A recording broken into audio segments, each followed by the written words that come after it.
All right, so let's jump into Sodom and Gomorrah, because this one, there's a lot going on here. Yeah. Both a very famous story, but also a story that I feel like people don't always know the details of this story because it's actually quite long, isn't it? Yes. So last time we met, we had the lead up to this story. We had God and two angels kind of show up at Abram's tent, changed his name into Oh, no, the name change happened before that. Anyway, so it's now Abraham and Sarah. And we had once again the talk of the covenant, of Sarah specifically having a child. And then basically the angels and God are going to turn to Sodom and Gomorrah. God's been hearing the cries from Sodom and Gomorrah, and they're going to go judge the city. So that's kind of the setup we already had. Abraham tried to like barter with God to try to get the city saved. And God basically said, okay. If there are 10 righteous people, I will spare the city. And so that's the agreement. If there's 10 people that are good, it's going to be saved. And now we get the story of what actually happens in this city. So one of the things that I did want to show you, because I remember I've talked about a few times that like the location of Sodom and Gomorrah isn't specifically known. The thing is, there, from my understanding at least, there is a strong suspicion that these places did exist. There are some locations that are mentioned in scripture that people are like, this may be a mythological location. This one is referenced outside of the Bible, so it's kind of like people think it did exist. And so I'm going to share my screen real quick and show you two maps that will help give context. So this is the thought of location of Sodom and Gomorrah. This is the Dead Sea here. So if you see like the little map here, you see the Sea of Galilee up here, the tributaries that like feed into the Sea of Galilee, which reminds you is a lake. It's a big lake, but it is a lake. And then you have the Jordan River that connects it down to the Dead Sea.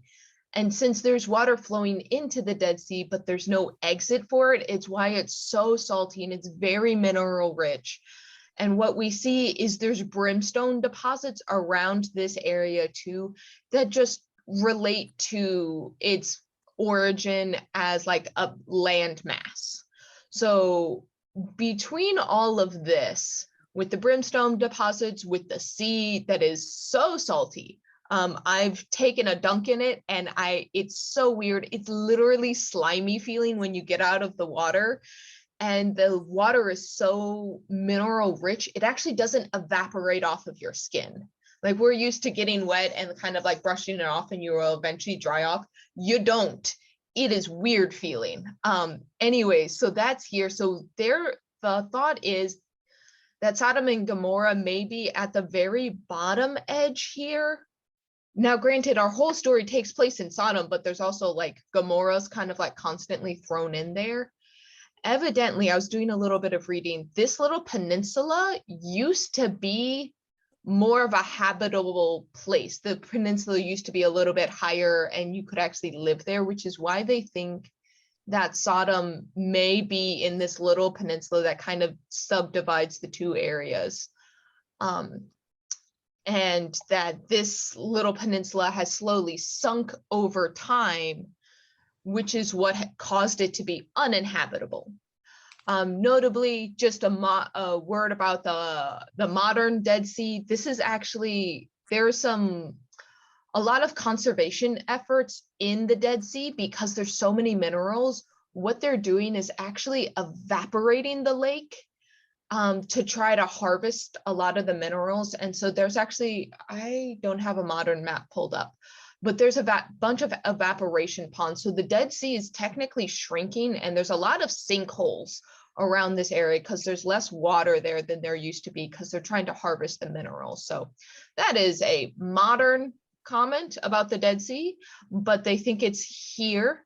And why this, I think, is added into it is because you will see Ammon and Moab are two of the tribes that are like rivals of Israel, and they're right around this same area. So that's why they think it's on like this side of the Sea of Galilee, is because of the location of these two tribes, which we'll get to later in the story. So any initial thoughts about the location of the Dead Sea, or not the Dead Sea, of Sodom and Gomorrah? I wondered, they talk about fire and brimstone, which would have meant that maybe some cataclysmic event had happened. And I wondered if there was anything documented for that. And I'm gonna just listen while I try to retrieve the So dog. that is why there's a bit of mystery around Sodom and Gomorrah, is because we haven't found any architectural evidence that it exists. We haven't found buildings where we think it could be. And there's no, like, a lot of people, when you hear fire and brimstone, the immediate thing that people try to look for is actually volcanoes. And because of the brimstone, there may have been volcanic activity at some point, but there's this mystery that we just genuinely don't know. And it's because we can't find any like buildings that would suggest that someone built so close to the Dead Sea. But if it, like, all the context clues lead us to believe there had to have been something, and or that this may be like just a confluence of like how this also may be an origin story of how the Dead Sea got so salty is because of this. There's like a few theories, but there's really very little evidence. But we know that, like, it's one of those things when you know there is something at the center of the kernel and like you have no idea what it is. There seems to be something that's at the core of this story, but we can't find evidence for it, which is fascinating. And it's no longer in the like kind of mythos of the beginning. Like it's not exactly the same tone of story as like Noah, although there are Noah connections. It has a different tone to it. So some people don't know what to do with the kind of historicity of this one. So any other thoughts before we dive into the actual verses and content of this? All right, let's go ahead and dive in then. So we see the two angels have left Abraham and they arrive. And we see the Lot evidently is the first one to encounter them. And we have this whole like hospitality run around once again. So if you see that this kind of has a reminiscent of how Abraham reacted when these three men showed up out of nowhere. So these two men now, because we have just the two angels show up. How does Lot's reaction kind of compare with Abraham's in this? Do we know where Mamre is? Where, what is? M-A-M-R-E. What verse are you looking at? 18. 18.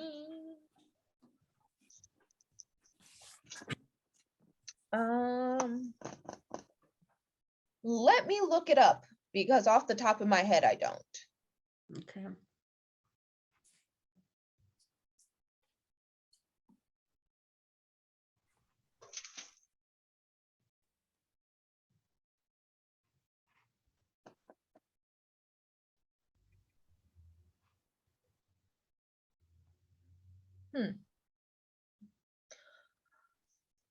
All right.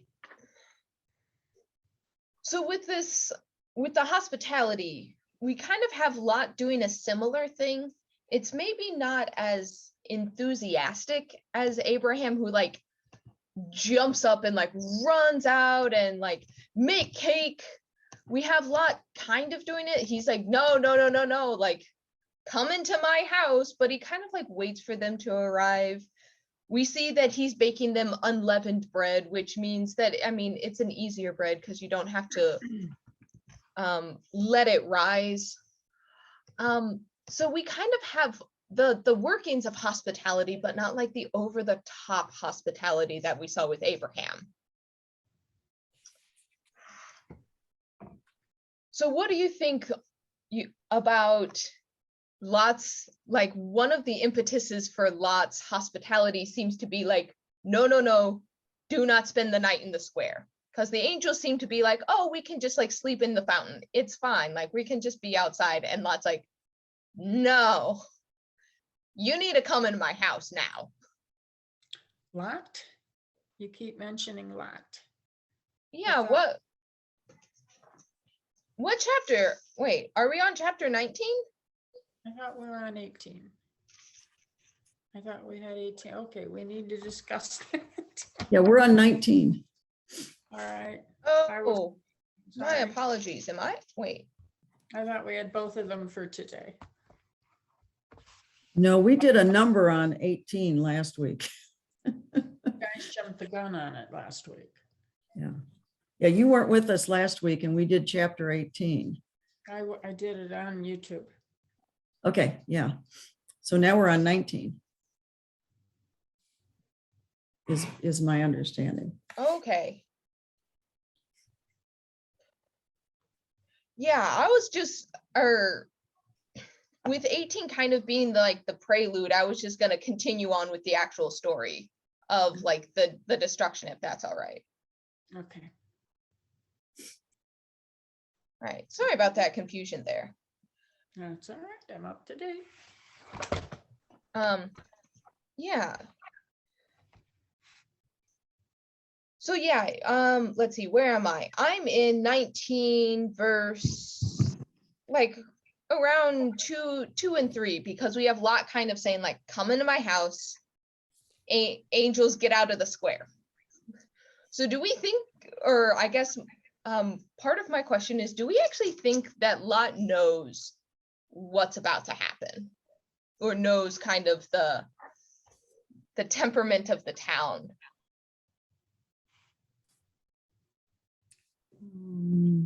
Phrase that, please. So the angels show up. Lot says, or like we have the kind of the hospitality that's shown in the previous chapter when Abraham's like, hey, come here, and Lot's like, come here. But at first the angels are like, no, no, no, we're gonna sleep in the square. It's gonna be fine. We're just gonna sleep in the square. But Lot kind of comes back and says, or verse 3, Lot urged them strongly, so they turned aside and entered his house. So Lot seems very keen on having the two men like come in, Right. which makes me wonder if, like, does Lot understand the danger of sleeping in the street? Yes. I think he does because of verse 5. Where are the men? Bring them to us that we may know them. And that signals homosexuality. They want to know them that way, men knowing men. Mm-hmm. So he don't want to leave them out in the square, in the street. So I think he does know what his town can do. Right. So just by urging them strongly, it's more than just an invitation. It's, with emphasis. Getting them to safety, maybe. Mm-hmm. Yeah. Right. So the thing is, what I want you all to keep in the back of your head with some of this story is, if this is the way that the town acts when any stranger comes, what happened when Lot came? Oh, Or was Lot there before things really started going sour in the town? let me look back at 13. Right. Like Lot's been there for a little while now. Like, remember, he was captured and hauled off, and then Abraham got the army, or like raised up a big group of people and came and retrieved him. Evidently, he went right back to Sodom as a place to live. But it's like, what has he been seeing? What has he experienced? Clay, yeah. Well, remember my mind sent me back to chapter 13. And verse 13 says, so Lot is now as far as Sodom. And verse 13 says, now the men of Sodom were wicked, great sinners against the Lord. So Lot has to know Right. what he's getting into. But also it sounds like he's not in the city, he's outside the city or out of the fray. Yeah, he's definitely not in the city center, but he's still in the mix with them. Which, yeah, because it sounds like he may be like one of the first houses when you're like walking up the road for him to be able to like pull these guys aside and say, no, no, no, no, no. But it is interesting of like the thought of like, why hasn't Lot moved away? Like Lot stayed, but also what has Lot experienced? Well, the valley is supposed to be very fertile. So does he stay because it's such a great place to be, you know, to make a living for his family? Possibly. In spite of what's going on. And maybe that's why he stays outside the city. Yeah. So yeah, Lot's able to pull him aside. And then before the men are able to lay down, the men of Sodom, young and old, all of the people, this is one of those strategic hyperboles. We see later on that like Lot goes to his son-in-laws and they kind of brush him off, which kind of at least gave me the opinion that the son-in-laws weren't in the mix of these people. But we're talking about a big group of people come out and say, hey, we want to know, wink, wink, your guest, come, let us share in knowing who you've brought to town, Lot. What's going on here, buddy? So this section is one that has been spent a lot of time on, because we have a lot of ideas in our modern age that just did not exist in the ancient world. Homosexual acts, there was no like idea of like two people of the same gender being married and having a loving marriage. That just like did not exist in their worldview. There is a lot of complications. I mean, even looking at like Sparta and Athens and the Greek world, there's just a completely different mindset of like who is like, I guess, who is the gay one? Because I know, Logan has studied ancient Greece, and like we've talked about this when I studied this, and he's like, oh yeah, in Sparta you were only considered gay if you were on the receiving end. And yes, and so it was very common in the Greek world to have these kind of acts. And it's weird to us today because we have so much different of an understanding of what's going on. And what I want to say here, and this is some of the research that I've done around this very complex and heavy laden text, is this is not about sex. This is about power. What's happening here is sex is being weaponized to humiliate. So the goal here is to basically humiliate the two strangers, use brute force to humiliate, is the understanding, because women are property. And so if you treat a man like property, then he is your property. And so it kind of is a way to demote someone you see as a threat, basically. That this is not a bunch of people who like are like living the lifestyle of like wanting to live in a long-term gay relationship. This is not a bunch of men who are attracted to men. This is men using violence to humiliate and basically humiliate a man by way of treating him like a woman. So you just have to understand that mindset that women are property. And if you treat a man like property, then, well, guess what? He kind of gets the reputation of being property and can get abused in other ways. So does that kind of help fill out some of the dynamics in this picture? Kind of complicate, well, get us a little bit out of our modern mindset of this. Because what happens next, I think, is really unnerving, especially today, because Lot's response is, no, don't take these men, don't humiliate these men. Here are my 2 daughters. And the 2 daughters are seen as a good replacement to this violence. Lot, because remembering that women are technically property, these daughters can be done with whatever the head of the house sees fit. And so trying to protect hospitality, trying to protect these men, Lot's idea is, well, if let's just like swap out the victims and it will be less bad if the victim is a woman. That's still true in many Middle Eastern societies, that women are property. And, you know, it still exists today, I guess is my only point. I mean, right. It's hard, especially when just like not even that far away, but like when you feel like women have literally less ability to do things or assert agency, because the daughters don't even like appear vocally until the end of the story, which we'll get to that, but like they don't have agency here.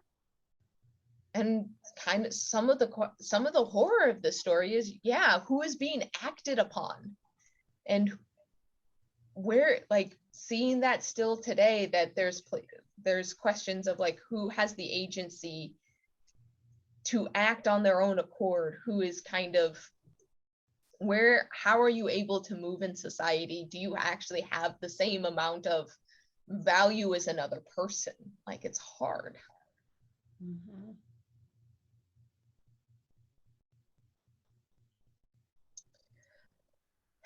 It is also like one of the verses, like verse 7 is a hard hitter for me. I beg you, brothers, do not act so wickedly.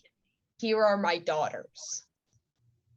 Somehow violence against women is seen as less bad. Like, don't be so wicked that you have violence against men. Have violence against 2 women instead. Well, remember we mentioned this last week, that my Bible at the bottom had said, once guests had eaten in his house, Lot had to obey the law of Oriental hospitality, which guaranteed protection. Thus, his proposal to hand over his daughters showed his determination to put first his obligation as a host. Right. But it's So, still showing that yeah, some it's people have a more real value than shocker. others. Yeah, it's a real shocker when you read that sentence and then you read this explanation and you go, huh? Mm-hmm. Yeah. Yeah, I Mary wonder Ellen? if that Lot. Mary Ellen, we're having trouble hearing you.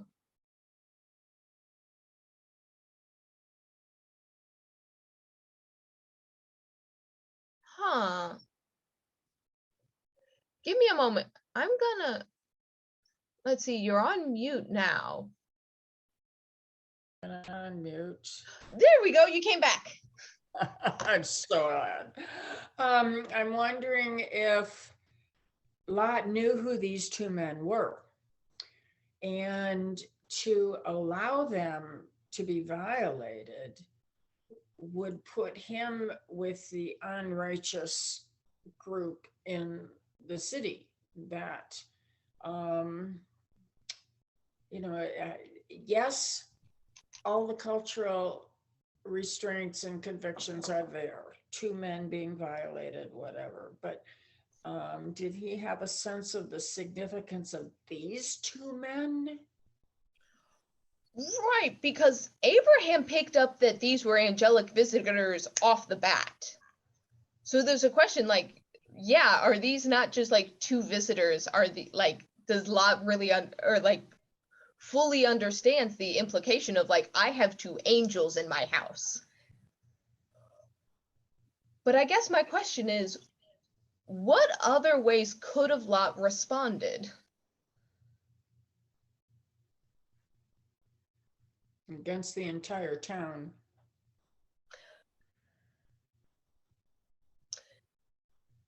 Just something to think about. Like, it's like, this is one of those stories where it's not like celebrating or condoning. This one just seems more like, this is what happened kind of a thing. That I don't think Lot did the best thing, but maybe he did the least worst thing. I'm not sure, but I know that this story, no matter how you work it out, sits very uncomfortably with me. I will never be okay with this story.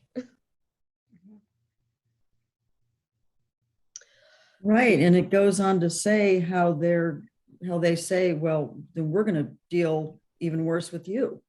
Right. I mean, yeah, so, right, does he know what could possibly happen? Do you have a suggestion, Chris, on how he could have handled this better? I don't know. It's what's interesting to me in this read through is that Lot is almost very passive, has like a very timid sound to me, where it's almost like a someone trying to maintain the peace, but like he's not like aggressive, like over my dead body you'll get to these men. Like he doesn't have that like very confrontational attitude. It's very like, oh no no no no no, don't be upset, don't be bad, don't be mean, here's a replacement. And it's just like this very kind of meek, not at all assertive attitude that I get the sense that he was very much afraid, which is why I kind of asked up front, like, what had Lot gone through? Because this is not an assertive person here. This is someone trying to like stave off the worst, but not actually like confronting it head on. And that just has me curious more than anything. I just, but yeah, the men's response is like, okay, we're gonna get to you and we're gonna treat you worse, which like then Lot's kind of is in the hairs, because once again they're like, who is this? Like, this dude's not one of us, he's telling us what to do, we're gonna humiliate him too. Like, come on, get out of the way, man.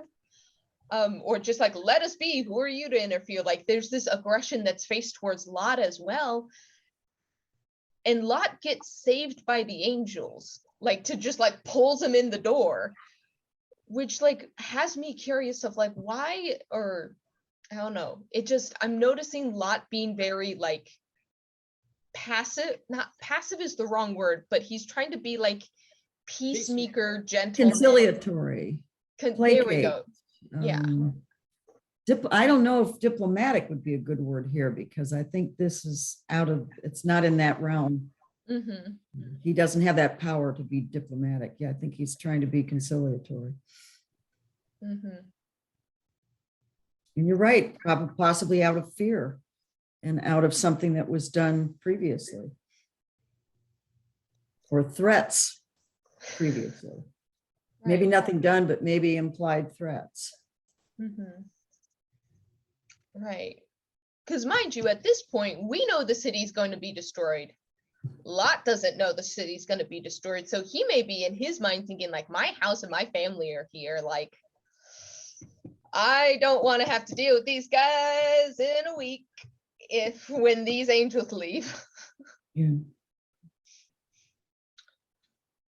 So yeah, so now Lot's pulled inside the door, and like the angels kind of like saved him, which makes me think like, well, he gets pulled in, and then the angels strike everyone with blindness, so they can't even like bust down the door. They're like, ah,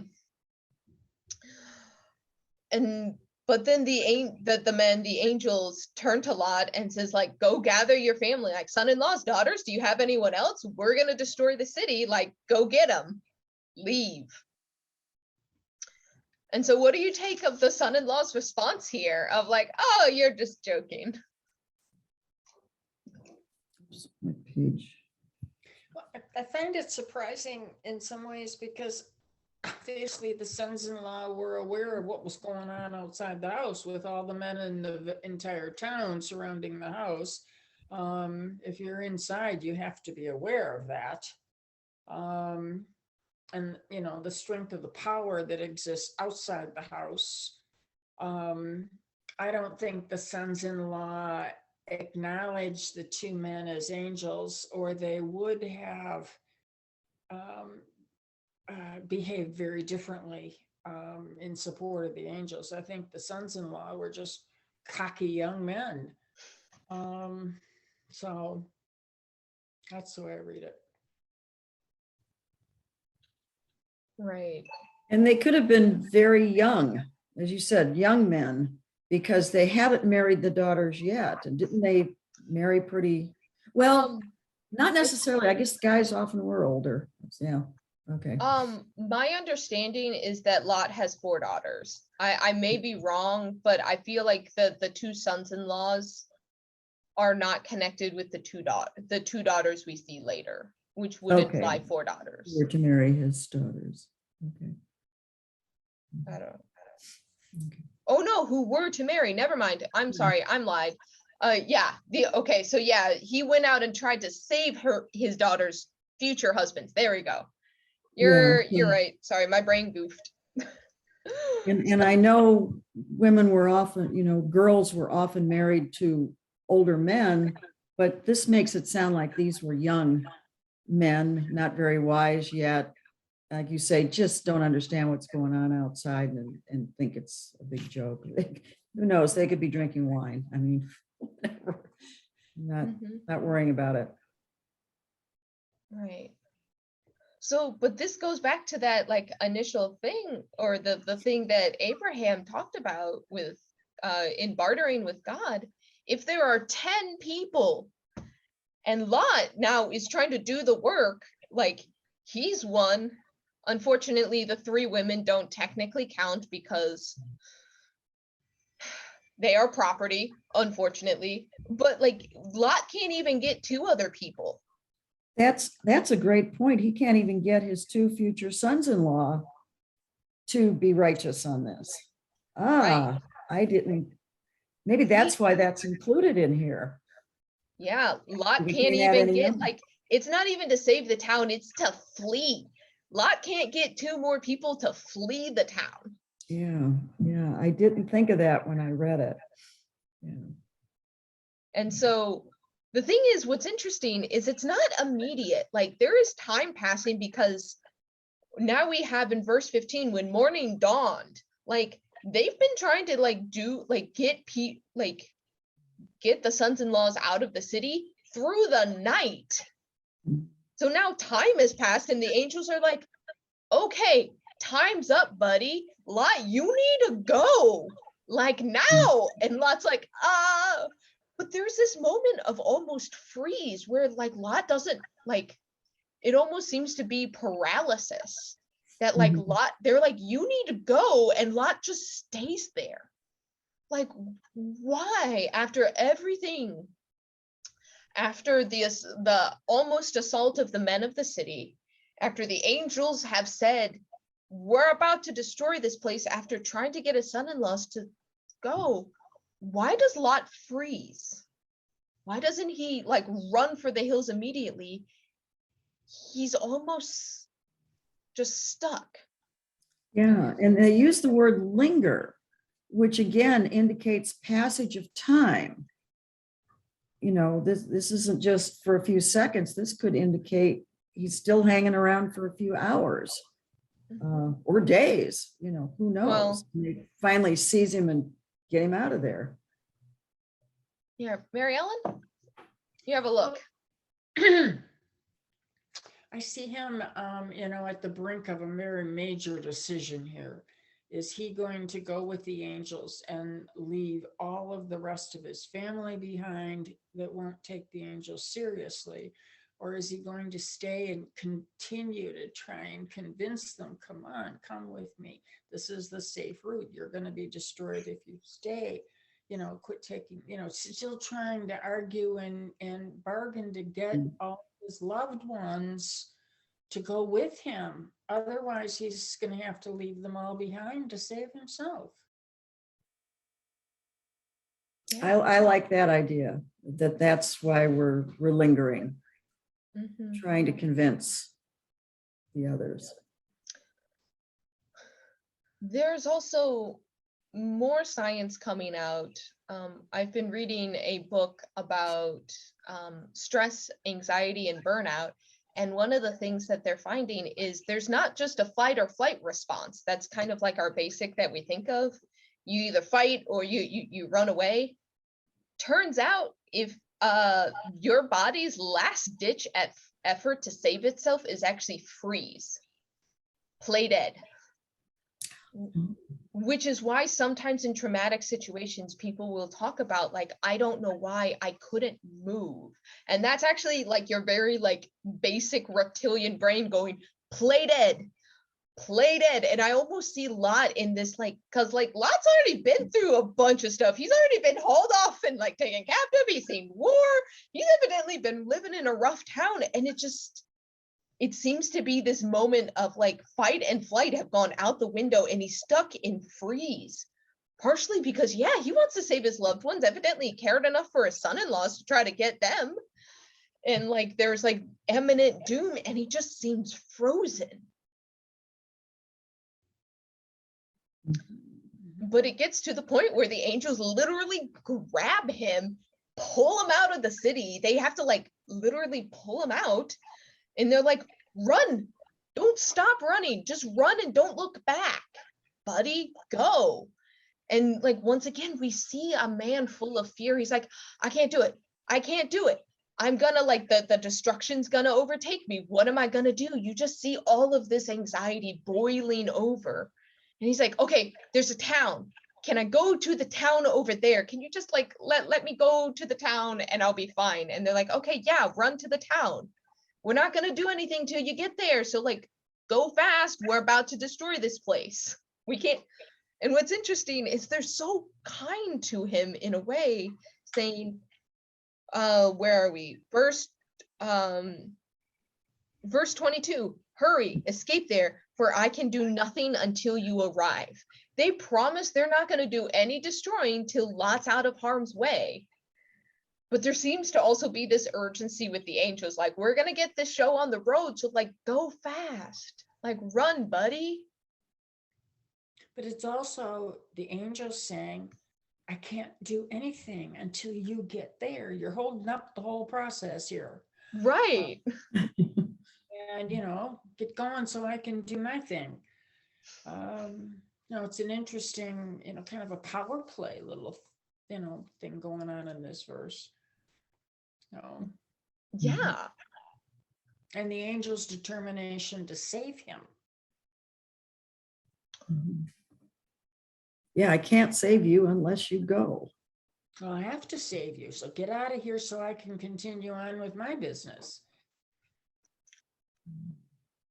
So one of the things that strikes me kind of in how some of this plays out in this is how it relates to people coming out of situations of domestic violence. Situations where things are bad. Things maybe have been like slowly getting worse, which is something we hinted at. Like maybe it wasn't so bad when Lot first arrived, but he's watched it get worse. It seems like there's a threat of violence to his family, but also to like the people around him. And there's like this impetus, like, you have to go. And yet there's a freeze of like, can I do this? But also how it impacts people around the person who is in the situation of domestic violence. Because I've heard stories of family members being like, I am tired of dealing with this. I am like willing to help you, but you have to like make the choice to leave. Like, I'm going to be there with you and support you, but I'm tired of like going through the cycle again and again. Let's actually like leave the situation. But there's still being sometimes that moment of freeze, sometimes a moment of paralysis.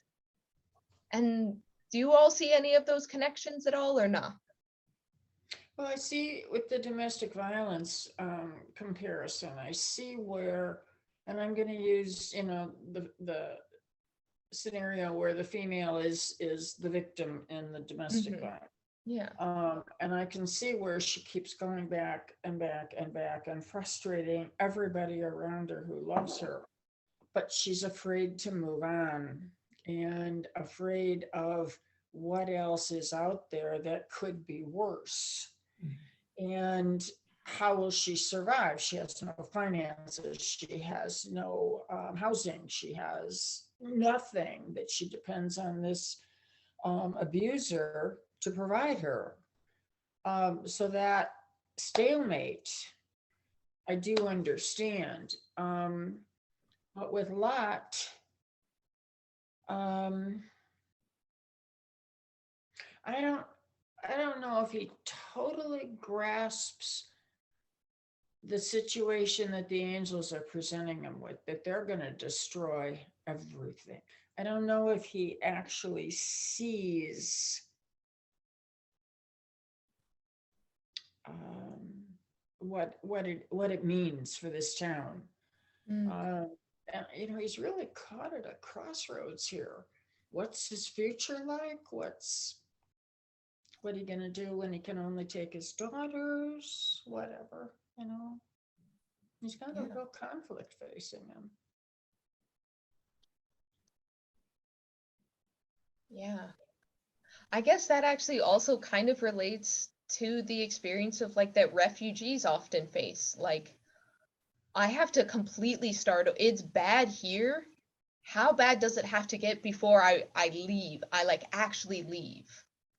What does it mean to leave everything and flee? And like Lot's had to start over more than once, and I could see the process of like, do I want to fully start over from scratch again? And so there's all of this turmoil. He gets dragged out. They're saying go. And then there's the famous point, or there's the famous like nugget in the story.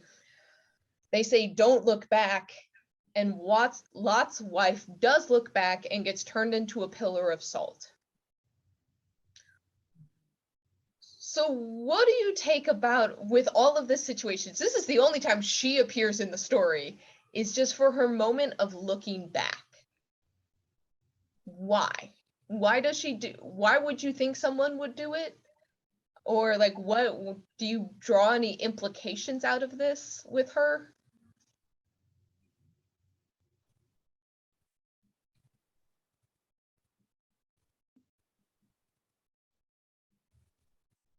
I just looked at what again, my notes at the bottom said that this was an old tradition to account for the bizarre salt formations that are around, like those hoodoos or whatever. Yeah.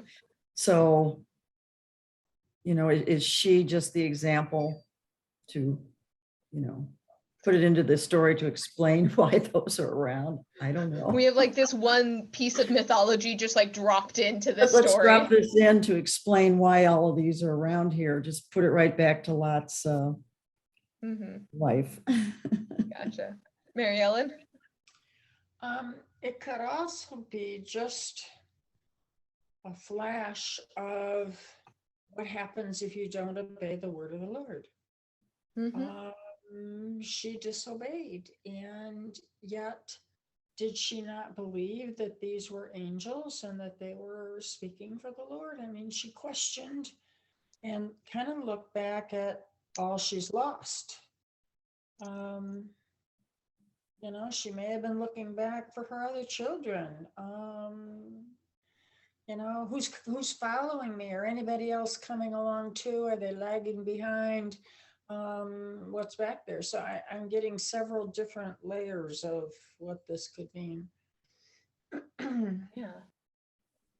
Because some people say she's like looking back and longing for the life she had, which like that aspect of it's like that life was full of a town of corrupt people. Why would you be longing and looking back for that? There is the aspect of like her family didn't get saved. Is she missing her family? Or like you said, is she a mother who's like, did anyone follow like, is anyone else here? Like that like motherly instinct of being the last one in the pack. Yeah. Yeah. I can see her looking back at the material things that she's lost, her house, her possessions, her everything that is of materialistic value to her, as well as the loved ones that she gave birth to, you know, and they aren't coming along. It's like, are they late starters? Did they change their minds in time to come to and just haven't caught up? I don't know. Yeah.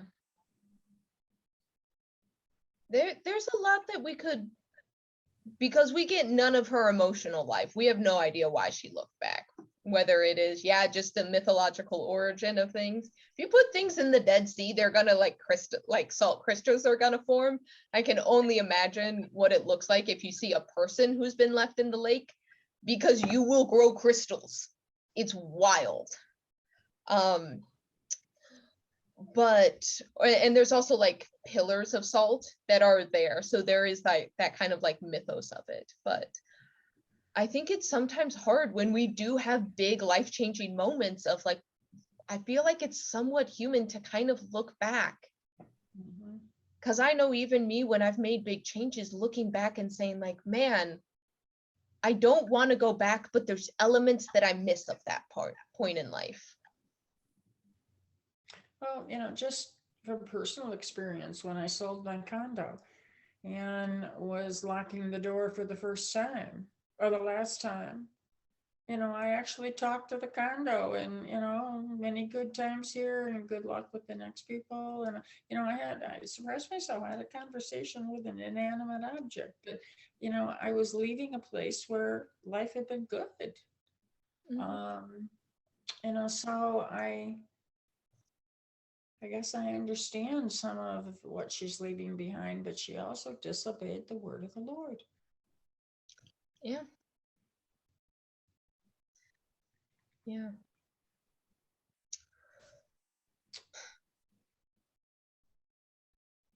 Yeah. Because it's human to want closure in whatever way we find it. But it's, yeah, we do have that conflict, at least in this story. So with 8 minutes remaining, we have one last big chunk of the story. We kind of get the verse 29 saying, God destroyed the plains. Fire and brimstone came down from heaven. There is a lot happening here. God remembered Abraham and sent Lot from the midst out of the midst of the overthrow. And so like Abraham kind of like sees the smoke in the distance, and we know that Lot is safe. But then we kind of have this epilogue. My Bible says that this is likely a priestly story, because once again, we get kind of the origins of two more of Israel's classic rivals. But we have a situation where it turns out Lot did not actually go to the city of Zoar, but he settled in the hills, and there's a cave, and we have this whole story, this Noah-like story of the daughters having a plan of their own. They get Lot drunk twice. They sleep with their dad in order to continue their line and have kids, and then be able to like continue the family. What do you all think, just off the top of your head, initial takes of this story? Well, they're living in cave, so there are no chances to get married. And it also becomes a great origin story for, and I don't know if I'm pronouncing them correctly, Moabites and Ammonites, Moabites and Ammonites.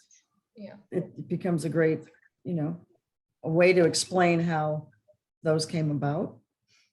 Mhm. It's also a power story, Yeah. where instead of the men having all the power, as we've been hearing all along, these two young women take the power and they trick their father. And they are the ones seeing a solution to the lineage situation. But it's interesting that these two women take the power, Which is a role reversal from earlier in the story, where Lot was like, oh, you want to assault my two guests? Here are my two daughters. And here in this situation, the daughters are like, we have a problem. And by our modern definition of assault, this is assault. Lot doesn't consent to this. Evidently, they get him so drunk, he doesn't know left from right. This is also not okay. What was that? He's still able to perform. That's what was my thought too. He wasn't that drunk. Yes. But so like we have this thing where like all of a sudden, yeah, suddenly these two women are asserting agency, but it's still in kind of like a weird way of doing it. I will say this is one of the uncomfortable parts of the Bible. While this is kind of seen as shameful, like they don't fully escape the shame of sleeping with your dad. If you look in the Levitical law, there's like a whole list of like basically an expansion on like don't sleep with your neighbor's wife. They go through a detailed list of like, okay, so this includes don't sleep with your brother's wife. This includes don't sleep with your dad's wife. Even if it's not your mom, don't sleep with your dad's other wife either. Don't sleep with your cousin's wife. And like they delineate everything. And the one thing that's not on there is don't sleep with your daughter, because your daughter is your property. And so that's actually not on the no-no list. So by the Levitical law, they actually didn't break it, which is also uncomfortable, right? So this is kind of in a weird zone. Incest is not really celebrated in the Bible, but this is like, yeah, this is in a weird spot. So the women assert their agency, they both get pregnant from this, so they get what they want. And then we have the epitaph of like, oh, this is the origin of the Moabites and the Ammonites, who are the rivals of Israel. So they are rivals, but there's also this interesting connection of like, they are both rivals and they're kin. Mm-hmm. We come from the same family, but they're also still our rivals. And they kind of have this like kind of weird ancestral origin, not dissimilar to like using like inbred as a diss for people you don't like. Kind of all there. Mm-hmm. So what do you all think? What do you all think of this entire story of both starting with kind of the approach of the three men, the angels and God talking with Abraham, then the deal with Lot actually dealing with Sodom and Gomorrah, and this kind of epilogue story? What do you think of this whole kind of chunk dealing with Sodom and Gomorrah? It's a doozy. I'd always just really known that it was destroyed. Didn't really ever study all of this around it. So it's a lot. Yeah, Mary Ellen? Yes, all of the structures were destroyed, but the people survived. There was the push from the angels to save some people, save the righteous, whatever. And throughout the whole ending of the story, even the two daughters are acting with the purpose of continuing the line. That even though everything material had been destroyed, to me, the focus was on the continuation of the line of the people. So it's survival from beginning to end. Yeah. Well, anybody could have survived. They could have picked any group of people in Sodom that, maybe there weren't 10, but there might have been 4, and it could have been somebody else. But it was, the line of Abraham and Lot, and the daughters, even though they tricked their father, were seeing their purpose was to continue the genealogy. Right. Yeah. So we have this kind of mashup of like survival and destruction. We have God's judgment and God's mercy kind of like all mixed in and swirled together. That I like what you said, Mary Ellen, that they could have been saved if they wanted to be. And I think sometimes that's hard when you see when you interact with someone that it's like you could have a better life, but you're not choosing it, which can be difficult. Anyways, I know we're at 11 o'clock. What I wanted to end with today, because like I said, this is a loaded story that has been used in a lot of different ways. The Bible actually interprets what the sin of Sodom is.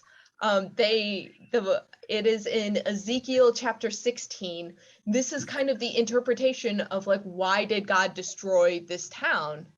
Ezekiel 16 verses 49 and 50. And I put this in the chat. This is the thing that I dropped in.